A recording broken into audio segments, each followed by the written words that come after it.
जो एयरपोर्ट पे वो नेपाली झंडा लेके एक लेडीज को वो कर रही थी, सब बोल रहे थे कि ये नाटक है। कैसे कर सकता है इस तरह से नाटक? नहीं नहीं नहीं नहीं, नाटक नहीं है। मैं भी कभी कभी ऐसे बोली, लेकिन कैसे कर सकता है? किसी का नेशनल फ्लैग लेके, राइट, किसी का नेशनल फ्लैग लेके कोई एक अम्मा, मेरी अम्मा जैसी हो बल्कि ऐसे करके, तुम्हें तो नाना थे अलिया, तुम्हें नाना थे, तुम्हें कहीं से सुनना चाहिए मेरे को। मैंने तुम्हें एक बार लाइव में बोला था कि तुम्हें मैं कभी भी भरोसा नहीं उतरेगा तुमसे, बोली थी मैंने। लेकिन हम जैसे माओ माओ का बहुत नेपाली माओ ने तुम्हें बेटी माना, प्यार किया, सपोर्ट किया। जो तुम रोती थी कि मेरे पापा नहीं है, हमारे मुस्लिम में ऐसा होता है, ऐसा होता है, अभी भी आके मैं ऐसे हो गई हूँ, मैं डिप्रेशन में थी, मेरा बड़ा भाई नहीं था, मेरे ये समसरा गुरु बड़ा भाई है ऐसे, और मेरे पापा नहीं थे ऐसे, मेरा पापा मिल गए ऐसा। अभी बाद में तो क्या बोली, मेरी मम्मी बनने की जरूरत नहीं है किसी को, मेरे पापा बनने की जरूरत नहीं है, मेरे पापा नहीं है, मेरे भाई है, मेरा बड़ा भाई मुझे नहीं चाहिए, मेरी मम्मी साथ में है, कोई बनने की जरूरत नहीं। तुम जैसी लड़की का कोई भी माँ बनना, दीदी वो सिस्टर ऐसे के बनना हमारा शौक नहीं है। तुम भीख मांग रही थी, राइट, तुम भीख मांग रही थी कि मेरा कोई नहीं है, मुझे प्यार करो, मुझे कोई सपोर्ट नहीं करता है, ऐसे ऐसे बोल के रो के ऐसे किया था। तब नेपाली ऐसे होते हैं कि नेपाली बहुत जल्द विश्वास करते हैं और प्यार करते हैं, मन से प्यार करते हैं, तो स्टार्ट किया था हमने। लेकिन इस तरह से नाता रिश्ता बना के धोखा देना तुम्हारी फितरत है, तो तुम ऐसे ही करते जाओ, तुम्हारा पेशा ही यही है, तुम्हारे तुमसे और कोई उम्मीद नहीं कर सकता। इसको तुम बहुत डॉक्टर सारे लोगों की बद्दुआ लगी है और आगे भी जाके लगेगी, क्योंकि जो भी इसने किया, ड्रामा किया है। गीता दीदी देखो, पैसे अमरीश के नाम से फंड रेजिंग इसने शुरू की, लोग पैसे देते थे, ये जाके थोड़ी से उसमें से चीजें खरीद के बाकी पैसे अपने जेब पे डाल दी थी, थोड़े से बैग में छोटी छोटी चीजें डाल के जाके, वो भी उसका वीडियो बना के यूट्यूब पे लगा के उसका भी वो सिम्पैथी लेती थी कि मैं कितना अच्छा इंसान हूँ। वो वीडियो मैंने देखी थी जिसके बारे में मैं आप बात कर रहे हो, वो फ्लैग वाला नेपाल में। जो लोग सच्चे मन से किसी का हेल्प करते, काम करते ना, वो वीडियो नहीं बनाते, वो पोस्ट नहीं करते। कोई और अगर आपका वीडियो बनाए, जैसे कि कोई वहां से गुजर रहा है और देखे कि ओ अच्छा फलाना ये टिकटॉकर है, ये किसी को पैसे दे रहा है या किसी की मदद कर रहा है, और ऐसे फिर वीडियो बना के पोस्ट करे, वो अलग बात है। ये खुद वीडियो पोस्ट करके लगाती है दिखाने के लिए कि देखो मैं कितनी अच्छी हूँ मैं। और ये एनिमल्स को भी लेके इसने अपने इंटरव्यू में बोला था कि एनिमल्स के साथ मैं जब भी वीडियो लगाती हूँ वायरल होती है। ये जो एनिमल्स के साथ भी इतना प्यार शो करती है, वीडियो लगाती है कि देखो फलाने बिल्ली को, कुत्ते को मैंने सड़क से उठा के ले आया है। बाद में वो कुत्ते बिल्ली नजर ही नहीं आते, वो गायब हो जाती है। किधर जाते हैं इतने सारे कुत्ते बिल्ली? क्या करना उसका, इतना संपत्ति, इतना क्या क्या दिखाती है, क्या करना है आखिर में। उसका एक भाई है, एक मम्मा है, और अपना रिस्पेक्टफुल लाइफ जीना, और ऐसे छोड़ के नहीं। टिकटॉक में आप आओ, आपका अच्छा दिखाओ। बहुत सारी लड़कियां हैं ना, अपने दम पर वो अपना टैलेंट दिखा के वो भी गिफ्ट पा रही है ना। क्यों ऐसा करना, क्यों आपके आप को इसी तरह एक्सपोज करना। इवन मम्मी को, इवन भाई को, वो भाई क्या है, तो भाई इतना 18-20-21 साल का बच्चा, तो उसको तो ख्याल होना चाहिए ना मम्मी को और अपने सिस्टर को कैसे प्रोटेक्ट करना है, कैसे ऐसे कंट्रोवर्सी से दूर करना है। अब तो वो भी तो उसको कंट्रोल करना चाहिए था ना। लेकिन भाई भी वैसा ही बन गया, वो दीदी चला रही है उस भाई को, राइट। बिल्कुल नहीं, ऐसा ही है जो दुबई में हुआ था। उसके बाद उसके भाई को उसको बोलना चाहिए था कि चलो यहाँ से निकलते हैं, लेकिन उल्टा उसके भाई ने आगे मेरे साथ बदतमीजी करके मेरे साथ बदतमीजी से बात कर रहा है कि मैं तो मैंने कहा मुझसे इतने बदतमीजी से बात नहीं करो, मैं अपने सिस्टर का देखूंगी, मैं अपना सिस्टर का सोचूंगी, ये वो। मैंने कहा चलो ठीक है भाई, इतना कुछ करने के बाद भी उल्टा इल्जाम किस पे लगाने की कोशिश कर रही है, मुझ पे, कि इसको तो 100K करना था। भाई मुझे पहले जब दुबई का सच्चाई मैंने बताई तब उसने ये यूज किया कि बी एजेंसी में है, वो मुझे एजेंसी में लाने की कोशिश कर रही है। भाई मुझे 100K करना होता तो टिकटॉक में कितने बड़े बड़े होस्ट है जिन जो लाइव जाते हैं, उनके लाइव में 10 15 20 30 हजार लोग जाके देखते हैं। मैं वहां पे जाके गिफ्टिंग कर लेती। मुझे कंट्रोवर्सी पसंद आती तो मैं पतलू और यूसुफ के कंट्रोवर्सी में पड़ जाती। वहां से मुझे इतने फॉलोअर्स इतना कुछ मिलता कि इसकी सोच भी वहां तक पहुंच नहीं सकती। मैं क्या उस लड़की से आके 100K फॉलोअर लूंगी जो खुद स्कैमिंग करके अपने लिए व्यूअरशिप लेके आई थी। ठीक है, उसका कर्म है ऐसा, किसी किसी को भगवान ऐसा ही बनाता है। और आप तो वैसे वो मत करो, आप कोई टेंशन लेने की बात नहीं है। अभी तो टिकटॉक भी जा रहा है, बोलता है। मुझे तो ये टिकटॉक जाने से पहले इतना आपके बोर्ड में आके बोलने को मिला, मैं तो बहुत खुश हो गई आज। जो एक फेक लड़की को इतना प्यार नहीं, मुझे अच्छा लगा कि आप आए, क्योंकि मैं अभी तक मैं सोच रही थी, मैंने कहा नेपाल से कोई भी लड़की आवाज नहीं उठा रही है, कुछ भी नहीं बोल रहे हैं। मर्द बोल रहे हैं, लड़के बोल रहे हैं, बच्चे भी बोल रहे हैं, लेकिन औरतें सामने नहीं आ रही है। तो मुझे इस चीज का बड़ा था कि क्यों, किस चीज का डर है। जिस लड़की इतना ओपनली आके बोलती है कि हाँ मैंने स्कैम की है, तुम लोगों को जाओ जो करना है कर लो, मुझे कुछ फर्क नहीं पड़ता, तुम लोग शापर हो, ये हो वो हो। मैं उसी में थी। आज आप यहाँ आए हो, मैं आपको सलाम करती हूँ, सलूट करती हूँ, क्योंकि हर किसी में इतना दम नहीं होता, और वो भी आप अपने रियल आईडी से आए हो। ट्रस्ट मी, टिकटॉक पे जो भी सामने से आके बोलता है ना, उसको सलूट है, क्योंकि हर किसी में दम नहीं होता कि इस तरह आके बोले। तो कोई ये सच बात बोलने के लिए कोई भी इंसान को डरना नहीं चाहिए। तो मैं स्पेशली उसको मम्मी को बोलना चाहती हूँ, प्लीज ऐसा बंद करो। अपने एक बेटी है, एक बेटा है, इतना सारा अल्लाह का दिया हुआ संपत्ति और सारा है, अब ऐसा बंद करो और एक अच्छी तरह का लाइफ बिताओ। पैसे कमाने के बहुत सारे माध्यम होते हैं।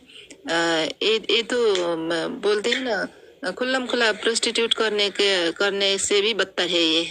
हजारों लोगों को ऐसे रिश्ता बना के और इमोशनल ब्लैकमेल करके ऐसे इवन दूसरे नेशनल में जाके और इतना महीने तक रहे के है कि नहीं, वो सुरेश के साथ और दूसरे मर्द के साथ आके, और स्पेशली सुरेश ने अभी जो इतना प्यार करने स्टार्ट किया था, थैंक गॉड वो बच गया। थैंक गॉड, मैं तो थैंक गॉड बोलती हूँ, वो बच गया। ऐसे ढोंगी लड़की ने तो कभी उसको न प्यार करती थी, करेगी लाइफ में, करती थी। वो शादी भी किया ना, शादी भी करके भी छोड़ देती वो, इधर ना उधर का बना देती थी वो। तो एक सिंगर, एक नेशनल सिंगर है वो, अभी वो उसकी चंगुल से जल्दी छूट गया है, ऐसा लगता है मुझे। तो कहीं ना कहीं गॉड ग्रेस है उसके लिए, तो उसके चंगुल से छूट गया। अदरवाइज ऐसे लड़की सुरेश डिजर्व नहीं करता। वो बोलती होगी अब बहुत सुंदर हूँ, सुंदरता कोई मायने नहीं रखता। वो किसी का बड़ी छोटा होता है, किसी का बड़ा होता है, किसी का फिगर अच्छा कुछ नहीं है। लुक्स तो कभी ना कभी हम सब की एज हो जाती है, रिंकल्स आ जाते हैं, खत्म हो जाते हैं। हम 60-65 तक सब खत्म हो जाते हैं। लुक्स का कुछ नहीं होता। इंसान की जो अंदर की इंसानियत है ना, वो मैटर करता है, क्योंकि वो मरते दम तक आपकी एक जो अंदर की इंसानियत है, जो आप आपका एक जो भी बोलने का, बैठने का, बात करने का जो तरीका है ना, वो पूरी लाइव रहती है। शक्ल का क्या है भाई, शक्ल तो सबका बिगड़ जाता है, एज होता है। शक्ल फिर क्या इतना, क्या ये विश्व में किसी का नहीं है क्या उसका जैसा शक्ल? नहीं है ना, कोई बात नहीं है ना उसका। क्या शक्ल है उसका? बॉडी स्ट्रक्चर देखो, क्या है उसका, 22-25 कोई खास नहीं है उसमें। मैंने उसको बिना फिल्टर के देखी है। मैं और देखो मैं झूठ नहीं बोलती, उसकी तरह बकवास नहीं करती, सच बोल रही हूँ। रियलिटी में मैं ये नहीं बोल रही हूँ कि वो अच्छी नहीं दिखती, लेकिन जिस तरह से वो फिल्टर लगा के उसका अपना एज 22 बना के अपने आप को प्रेजेंट करती है ना, रियल लाइफ में देखोगे तो आपको समझ आएगा कि ये 27, 28 या 29 से कम नहीं है। रियल लाइफ में जब मिलोगे तो आपको समझ आ जाएगा। वो बस फिल्टर, इतना सारा फिल्टर लगा के, रिंग लाइट लगा के, उसके ऊपर फिल्टर, फिर उसके ऊपर स्मूथिंग का इफेक्ट लगाती है, थैंक यू, फिर उसके बाद बैठ के बच्चों वाली हरकत करती है ना, तो वो अपना एज छुपाने के लिए करती है कि लोगों को यकीन आ जाए कि मैं 22 साल की हूँ। उसको आप रियल में मिलो तो आपको समझ आ जाएगा कि वो 22 की नहीं है। नहीं नहीं, मुझे तो देखने में भी पता चलता है। अभी अभी मैं गौर से कभी कभी देख, अभी तो मैंने उसको ब्लॉक किया है। उसका मेरे ब्लॉक मतलब किसी का उसका वीडियो किसी ने डाला हुआ आता है तब भी मैं नॉट इंटरेस्टेड में दबा देती हूँ उसको। मैं इतना ऐड करती हूँ। मैं तो मेरे जितने मेरे फ्रेंड्स के फोन से उसको फॉलो किया था, 100 से ऊपर मेरे फ्रेंड्स के मोबाइल से भी उसको फॉलो किया था ना। मैं जितने फिर समय मिलने से कभी कभी भेंट होता है ना उस फ्रेंड का, फिर मोबाइल लेती हूँ उसको अनफॉलो कर देती हूँ। मैं तो इतना बहुत लोग एलर्जी फॉलो किया है। वो बोल रही है कि नहीं, किसी ने पूछा कि आपके फॉलोवर्स कम क्यों हो रहे हैं, बोल रही है मैंने जाके सबको अनफॉलो हटाया है जो फेक अकाउंट्स है। वो ये नहीं बोल रही है कि मेरे फॉलोवर्स कम हो रहे हैं, हम लोग मुझे अनफॉलो कर रही है। वो बोल रही है मैं खुद लोगों को अपने फॉलोअर्स लिस्ट से हटा रही हूँ। ऐसा कुछ भी नहीं होता, किसी के पास इतना टाइम नहीं है। वो भी 11 मिलियन फॉलोवर्स है कि वो बैठ के देखे कि कौन फेक यूजर है और कौन रियल है और बैठ के उस पर क्लिक करके अनफॉलो करो। किसी के पास इतना टाइम होता नहीं है, ना माइंड होती। उसके लोग उसको छोड़ के जा रहे हैं, उसकी फॉलोइंग कम होती जा रही है। हाँ, हमारा सुरेश अभी रेस्पेक्टफुल लाइफ उसका चल रहा है। इतना सब गिफ्ट भी देते हैं लोग भी, 3000 4000 तक लोग बैठे होते हैं। और उसका अपना हल्का अपना होता है ना, अपना रेस्पेक्टफुल वे में वो लाइफ चला रहा है। तो मैं तो उसको बहुत प्यार करती हूँ। ऐसा नहीं है वो उस लड़की के थोड़ा उसका क्या होता है, शनि चल रहा था ना उसका, 7.5 दशा चल रहा था उसके बेड हो गया थोड़ा, कोई बात नहीं है। लेकिन वो छूट भी गया, उस खुद उसने दिखा दिया। तो वो सुरेश का बहुत अच्छा ग्रह था उसका, तो उसका चंगुल में ज्यादा देर तक नहीं रहना पड़ा। ठीक है, थोड़ा बहुत पैसा आ गया फिर भी। मैं तो उसको क्या बोलती हूँ, सजेस्ट करती हूँ उसको। अच्छा हो गया, अब अपना लाइफ चलाओ। अपना टैलेंट तो है ना उसका, गॉड गिफ्टेड उसका वॉइस है इतना। तो अच्छी तरह से ही बोर्ड चलेगा। ये लड़की को तो यही करना पड़ेगा उसका, फिर से दूसरा किसी के साथ फिर लव अफेयर करना पड़ेगा इसका चलाने के लिए। अभी वो ट्राई कर रही है। अभी उसकी इतनी इज्जत नहीं है।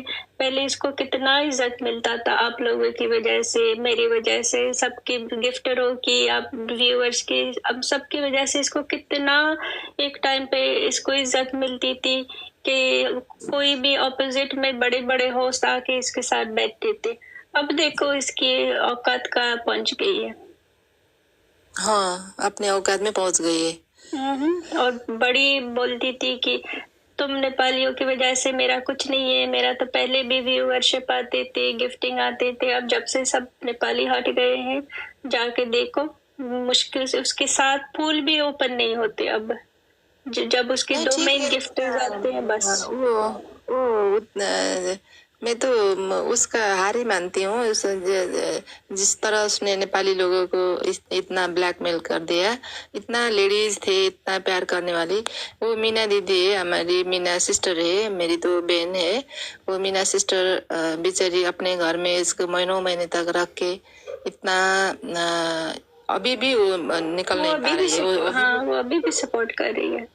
हाँ, अभी भी सपोर्ट करती है, अभी भी वो वीडियो डालती है। होता है ना, एक अटैचमेंट हो जाता है ना, घर में आके महीनों महीने तक रह के। क्या किया उसने? उसने क्या किया, उसने वो ऐसे होती तो मीना को आ जाओ पाकिस्तान में आ जाओ, ठीक है, सूरज से हमारा रिश्ता नहीं हुआ तब भी क्या होगा, हम तो आपके फ्रेंड है ना, फ्रेंडशिप तो हो सकती है ना, ऐसे तो होता है ना। लेकिन लेकिन वो तो क्या क्या बोलते हैं, ऐसे दूसरे के घर में आके ऐसे महीनों महीने तक रहे के अपने घर जब आने बुलाने का बारी आ गया तो नहीं। नहीं, मीना मीना बेचारी वो भी यूज हो रही है, उसको नहीं समझ आ रही है अभी तक, तो वो भी अभी यूज हो रही है, टाइम आने पे उसको भी निकाल देंगे। देखो इस लड़की ने मीना लामा को ब्लॉक किया था, फिर उसके अपने माँ के कहने पे वापस उसको अनब्लॉक किया है, दोबारा उसको मॉड नहीं बनाया है, बस उसको अनब्लॉक किया हुआ है, ठीक है। और वो इसलिए भी क्योंकि मीना दीदी अभी भी उसको थोड़ी इधर उधर गिफ्टिंग करती है, तो इसलिए उसको अनब्लॉक किया, वरना उसको ब्लॉक क्यों किया था? वो उसको अभी किसी से कोई मीना सिस्टर और रजनी सिस्टर्स, ये लोग ने इसमें इतना प्यार किया, उसमें उन्होंने घर में लेके इतना सम्मान दिया। मैं तो इसको थोड़ा थोड़ा मन से बिलीव नहीं किया ना, शुरू से प्यार तो करती थी लेकिन मन से मेरा कभी कभी उस पर भरोसा उठता था। लेकिन इस तरह से मैंने उसको मीटअप में भेंट करने के लिए बोल के मैंने उसको उसके लिए एक अच्छा सा साड़ी और वन पीस खरीद के रखा है। तो अभी भी मेरे पास है, वो मेरे मेरे पास है। मैं एक मेरे लंदन में मेरे सिस्टर है, उसको मैंने दिखाया ऐसा ऐसा है, तो वो सिस्टर को वो वन पीस बहुत अच्छा लगा है। तो सिस्टर अब ये तुम्हारे लिए, जब आओगी मैं तुम्हारे लिए इसको मैं जब मीटअप होता था मैं जाने के लिए रेडी नहीं हुई, अंतर मन से मैं रेडी नहीं हुई, क्योंकि ये कभी कभी फेक लगता था मुझे, इनर मन से मेरा होता है ना, ऐसे फेक फेक लगती थी, तो इसलिए मैं जाके इसको भेंट करने का खास मेरा मन नहीं किया। तो गिफ्ट भी मेरे पास ही रह गया, मैं नहीं दिया, तो अभी भी मेरे पास ही है, ये मेरे सिस्टर के लिए भेजूंगी। अच्छी बात है, दे दो अपने बहन को, दे दो। बहुत नेपाली लोगों ने बहुत गिफ्ट किया इसको, बहुत सारा कुछ दिया, बस इसको अपनी इज्जत रास नहीं आई, इसको अपनी इज्जत रखनी नहीं थी। देखो गीता दीदी, बात ये है ना कि अगर कोई रिलेशन में आता भी है तो चलो कि लोगों का ब्रेकअप हो ही जाता है, लेकिन अगर पहले तो उनका रिलेशन रियल नहीं था, ये तो सबको पता है। चलो रियल भी नहीं था, एक तरीका होता है अलग होने का। इस लड़की ने तो सबको लात मार के बोल दिया बाढ़ में जाओ, तुम लोग अब कुछ नहीं हो, सिर्फ और सिर्फ किस वजह से? मरवान जो इसके गिफ्टर आया था उसकी वजह से। उसको लगा कि ये बहुत पैसे वाला है, अब मैं इसके साथ जोड़ूंगी, मैं इससे शादी करूंगी, तो अब मुझे यहाँ से कुछ नहीं मिल रहा है, मैं यहाँ से निकल रही हूँ। इसका जो डाउनफॉल शुरू हुआ वो अभी तो मेरे ऊपर डाल रही है कि बी ने हमें अलग किया, मैंने कोई अलग नहीं किया। इनफैक्ट मैंने बोला चलो शादी कर लो, पैसे मैं देती हूँ। इसने अलग कहाँ से खुद को किया, ये आप सब गवाह हो। जब से मरवान ने इसको गिफ्टिंग शुरू की, उसने मरवान के कहने पे मैच कट किया, मरवान ने बेइज्जती की सुरेश की, इस लड़की ने कुछ नहीं बोला, वहां से इसने खुद को अलग किया, क्योंकि इसको था कि मैं मरवान मुझसे शादी करेगा, मुझे एक बहुत अमीर इंसान मिल गया है, तो मैं यहाँ से निकल रही हूँ। बाद में उसको रियलिटी पता चली कि ऐसा कुछ नहीं है, मरवान कोई शादी करने वाला नहीं है इससे।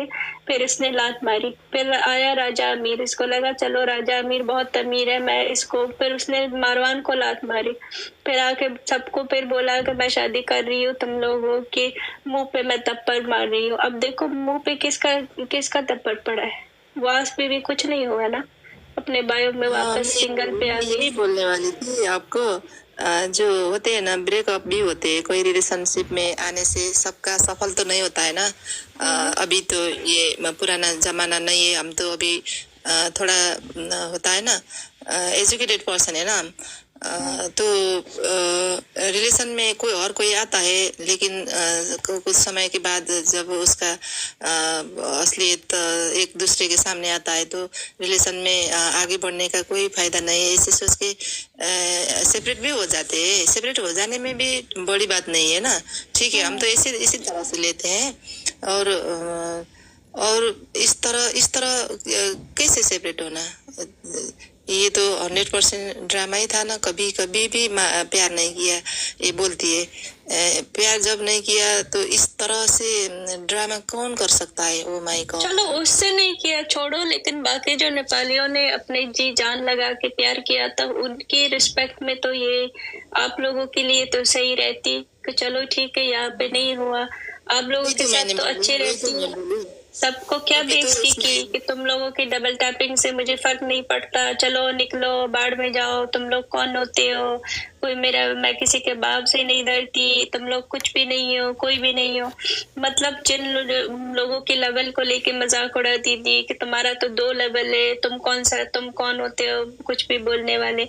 और लोग क्या कर रहे थे कमेंट में, इसके सामने हाथ जोड़ रहे थे कि नहीं करो, उसको मत छोड़ो, उसको धोखा मत दो, मरवान को इतना इम्पोर्टेंस मत दो, ये तो सब उससे बोल रहे थे। और ये हर किसी के साथ बदतमीजी करती थी कि जाओ तुम सब जाओ। अब देखो सब चले गए हैं, अब जब सब चले गए हैं इल्जाम किसके ऊपर डाल रही है एक बार फिर से मेरे ऊपर। ये सब बी ने किया हुआ है, भाई मैंने कुछ नहीं किया, मैंने दुबई के टाइम पे सच्चाई बताई, लोगों ने बिलीव नहीं किया, मैंने कहा ना करो, बाद में सच्चाई अपने आप सामने आ गई, उसमें तो मेरा हाथ भी नहीं था, ये तो उसने खुद किया जब मरवान आया, मैंने तो इस बार कुछ भी नहीं की। हाँ ठीक है, उसका पैसा ही ऐसा है। अब इस तरह हमारे अभी हम नेपाली को और सुरेश से जुड़ने से उसका जितना फायदा हुआ था उतना उसका लॉस होगा जीवन में।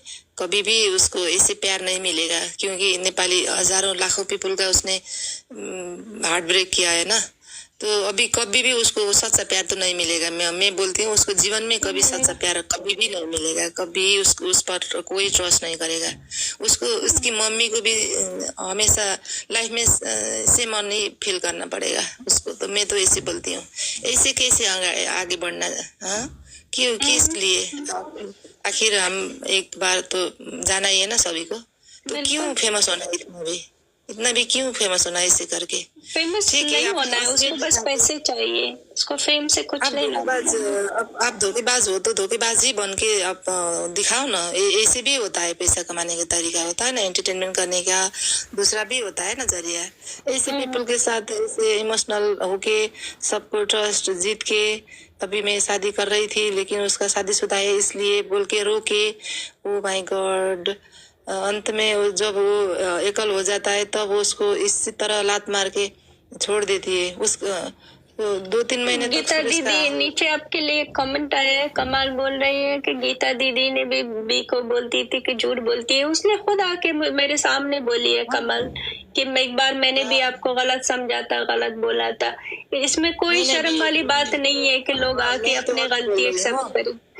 मैं शुरू में बोला ना बीजी, आपको शुरू में बोला मैं आपको गाली तो मैं कभी नहीं करूंगी। इस तरह मैं गाली किसी को भी नहीं करती आपको। हाँ मैं झूठी बोलती थी ऐसे बोला है मैंने आपको। जो सुरेश को और आलिया को उनको सपोर्ट करते वक्त मैंने आपको फॉलो किया था, मैंने अनफॉलो तक कर दिया था। अभी भी अनफॉलो है आप मेरे से। अब मैं अभी फॉलो कर रही हूँ आपको, है ना, मैं फॉलो कर रही हूँ। मैं तो एक्सेप्ट करना चाहती हूँ, मैं तो मन से बोलती हूँ। मैं वही बोल रही हूँ, गलती एक्सेप्ट करने का कोई, देखो इंसान जब अपनी गलती एक्सेप्ट करती है तो उससे कोई छोटा नहीं होता है, ठीक है।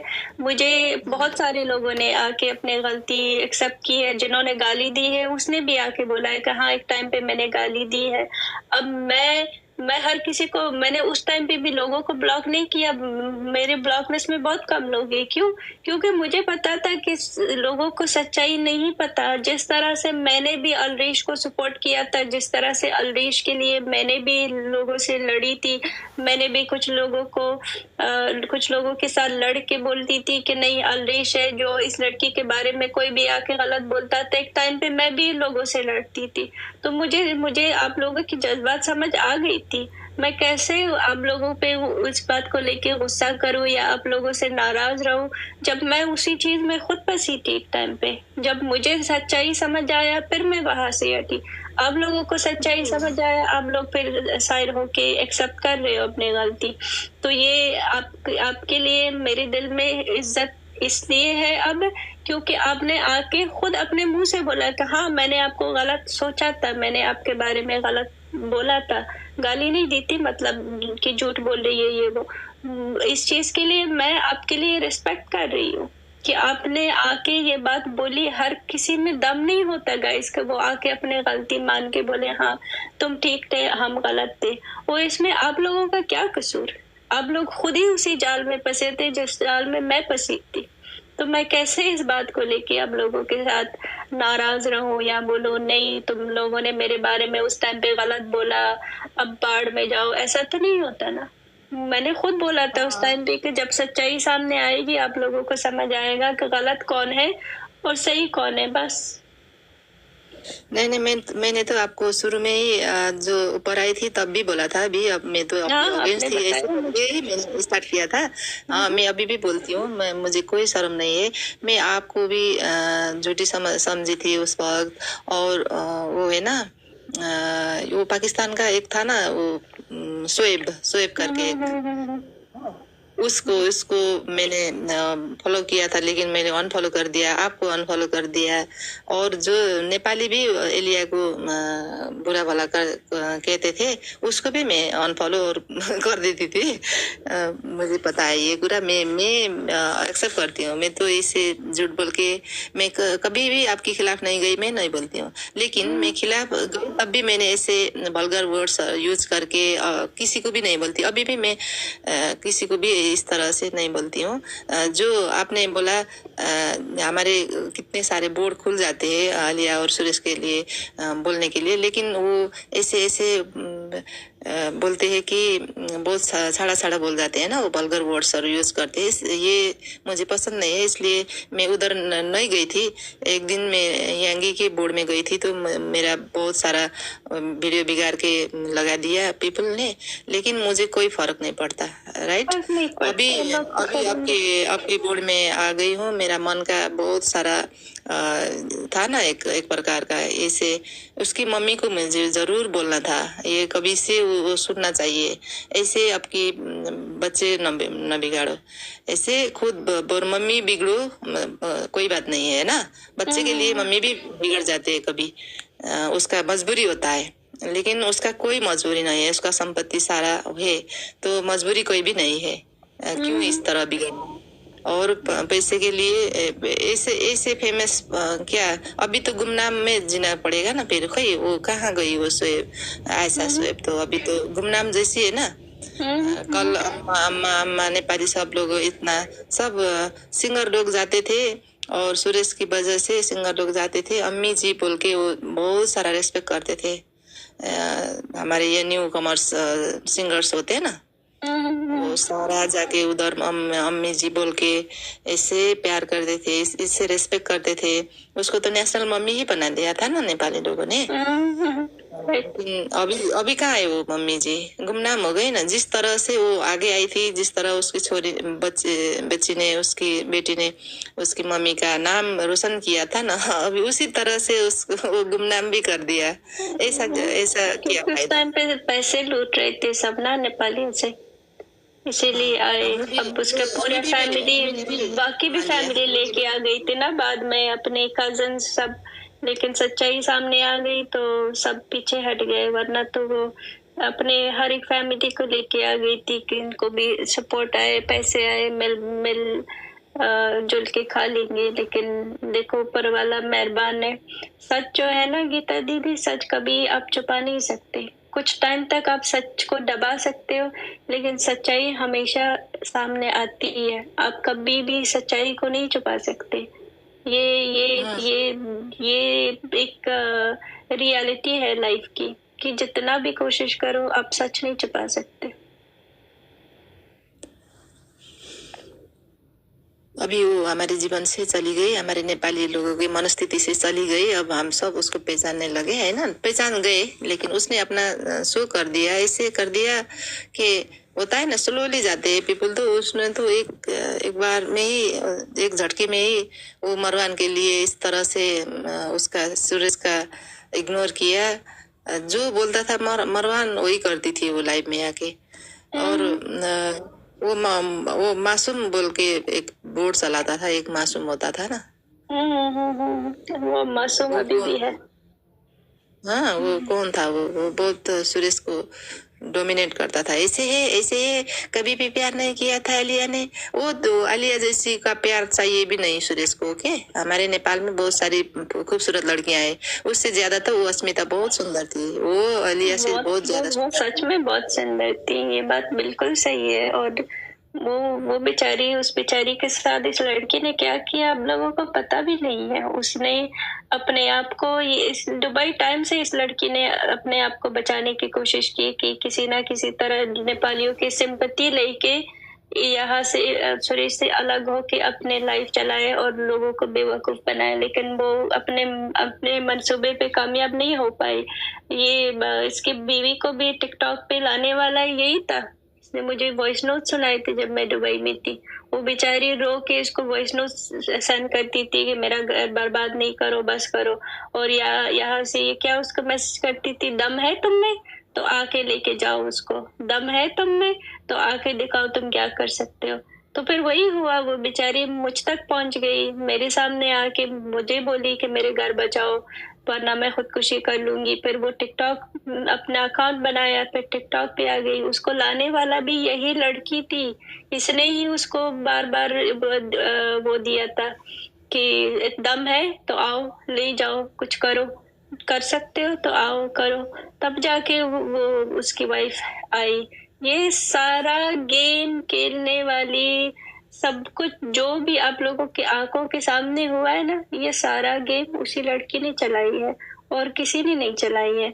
मुझे सबसे पहले बताने वाला कि सुरेश शादीशुदा है ये लड़की थी, ठीक है। फिर मुझे ये बोलने वाली कि उसकी जो बीवी है वो उसकी नेचर खराब है, वो अच्छी नहीं है, वो पागल है, वो ये है वो है, इस लड़की ने की थी। फिर उसके वाइफ को इसी ने उकसाया था कि तुम्हें इतनी दम है, इतनी हिम्मत है तो आओ टिकटॉक पे आओ, आके ले जाओ, आके करो जो करना है करो।